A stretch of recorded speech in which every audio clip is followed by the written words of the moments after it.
السلام علیکم۔ صراط مستقیم چینل میں آپ سب کو میں خوش آمدید کہتا ہوں۔ 1 جنوری 2020 سے ایک اہم اپڈیٹ اقامے سے متعلق سعودی حکومت نے شیئر کی ہے، جس کی تفصیلات جاننا آپ تمام حضرات کے لیے بہت زیادہ ضروری ہے۔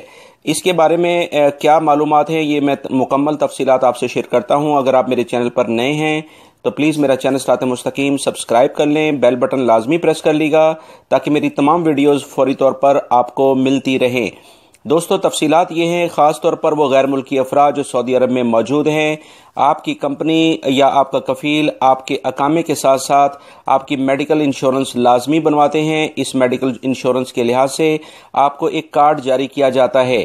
اس بارے میں سعودی ہیلتھ انشورنس کونسل نے بتایا ہے کہ 1 جنوری 2020 سے یعنی اگلے کچھ ہی دنوں کے بعد میڈیکل انشورنس کارڈ کی بجائے آپ شناختی کارڈ سعودی شہری دکھائیں گے اور اقامہ غیر ملکی افراد دکھا کر اپنی تمام سروسز ہاسپٹل سے وہ لے سکیں گے۔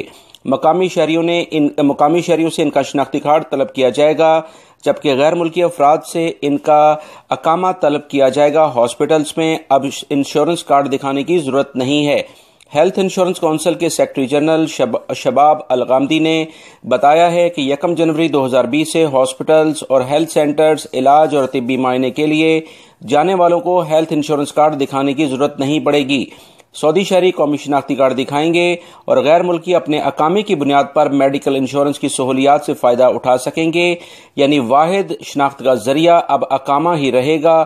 تمام افراد کو یہ مہم یہ خبر پہنچانے کے لیے انگریزی، عربی، اردو، فلپائنی، ہندی اور بنگالی 6 مختلف زبانوں میں سوشل میڈیا پر 2 ماہ سے پیغامات بھیجے جا رہے ہیں۔ ذرائع ابلاغ، ریڈیو، ٹی وی اور اخبارات سے بھی تمام سعودی عرب میں موجود سعودی شہری اور غیر ملکی افراد کو تمام معلومات شیئر کر دی گئی ہیں۔ میری اس ویڈیو کو لائک کر کے اپنے دوسرے دوستوں سے لازمی شیئر کر دیجیے گا۔ السلام علیکم۔